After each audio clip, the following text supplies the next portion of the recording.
Hi everybody, Sean here, and welcome to our video all about fiber fuel. Today we're going to fully explain fiber fuel, where it's from, what it is, and how it's used. So let's start with, where does fiber fuel come from? Fiber fuel is manufactured by Lewis Moldings in Weymouth, Nova Scotia. We manufacture moldings for the construction and housing industry and distribute them throughout Canada and the US. Lewis Moldings is a family-owned and operated business that employs over 85 employees. We take great pride in our products and the relationships that we have with both our retailers and our customers. So, what is fiber fuel? Fiber fuel is a 2-pound wood brick. It's comprised of eastern white pine, and it's used for heating applications such as your wood stove, your wood furnace, wood boiler, fireplace, or even your campfire. Fiber fuel is manufactured using only eastern white pine, which is the byproduct of our molding operation. There's no binders or glues added. It is simply kiln dried wood fibers that are compressed at 22,000 psi into a wood brick. So why would somebody purchase fiber fuel? What are some of the benefits? Well, if you currently burn conventional firewood, you're well aware that there's a lot of work involved. Cutting, splitting, stacking, seasoning, and we all know that you move that pile more than once. Fiber fuel is purchased ready to burn, and it takes up much less space than conventional firewood. Also, with conventional firewood, we all know that you're typically bringing some spiders and some other critters into your home along with your wood supply. With fiber fuel, you won't have that issue. So one of the most common questions we get is, how much fiber fuel is equivalent to 1 cord of firewood? Well, fiber fuel comes in a bag of 16 bricks, which equals 32 pounds. There's 60 bags on a pallet, which equals 1,920 pounds. In general, that one pallet, which is 4 feet by 4 feet by 4 feet, is the equivalent to 1 cord of conventional firewood if we're looking at heat output. So let's talk about how to store fiber fuel. The most important thing with the product is to keep it dry.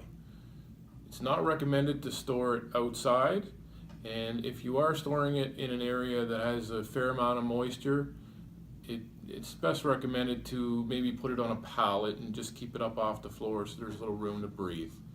There's no shelf life, there's no expiry date on fiber fuel, and it should be good to go for years to come. So let's talk about heat output. BTUs are British thermal units, which is a measurement of heat.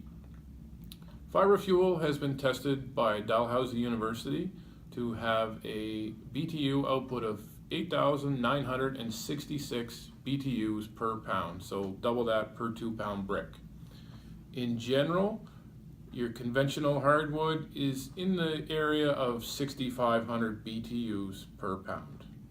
So for that simple reason, fiber fuel has a higher output of heat and will burn hotter than your firewood that you typically use. So how does fiber fuel burn hotter than conventional firewood? Well, there's a few reasons. One of them being moisture content. After the processing and manufacturing, our wood bricks have a moisture content between 5 and 8%. Conventional firewood is anywhere between 20 to 25%. Meaning, in that stick of firewood, a lot of the energy contained in that log is used to dissipate that moisture before it provides heat at an optimal temperature. Another reason that fiber fuel burns hotter and more efficiently than conventional firewood is because it is softwood, being eastern white pine.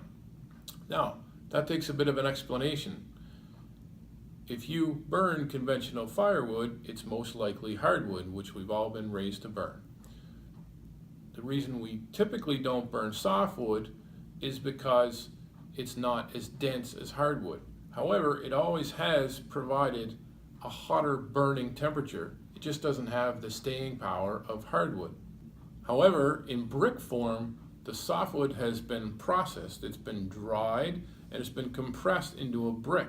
So the density's been altered, and now that softwood is rock hard, like your hardwood.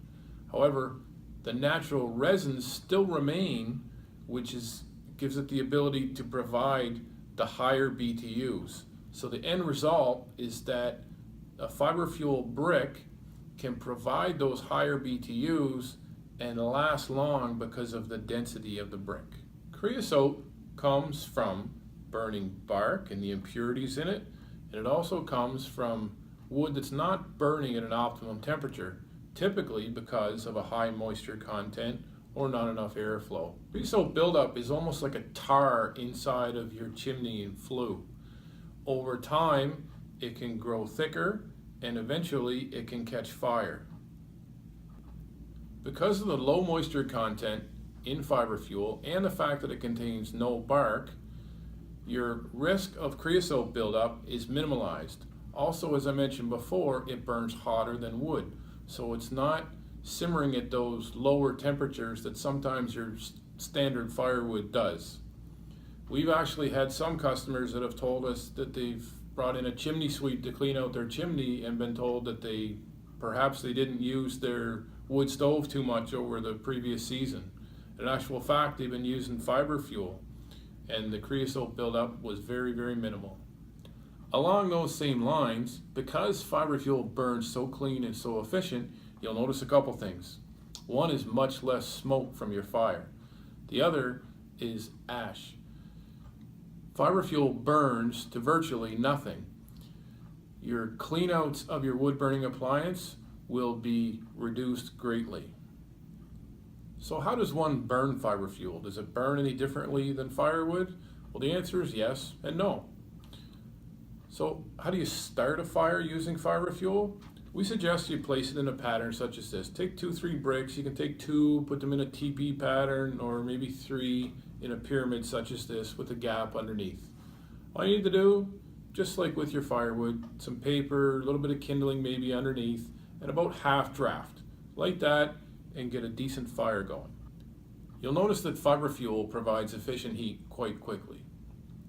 After you have a solid fire going, you want to turn your draft down a little more. The 5 to 8% moisture content that I've referenced means that it doesn't need the amount of draft to provide optimal temperatures. You'll find that the bricks burn very similar time-wise to your conventional firewood. So when you start your fire out with 2 to 3 bricks similar to this, you probably get 60 to 90 minutes of burn time. Add bricks as required. When loading your stove for an overnight burn, add 5 to 6 bricks depending on the size of your wood burning appliance. Place them close together and turn the draft way down. Again, the moisture content is low, so it doesn't require that airflow to keep it burning efficiently. Much like standard firewood, in the morning you'll find that there's some red hot ash remaining, which you can just add more bricks and start a fire for another day. I hope you got lots of information today on fiber fuel and you're fully informed on the product. If you want to reach us, you have any further questions, you can look up Fiber Fuel on Facebook, or you can go to our website, which should be on the screen right now. Take care and stay warm.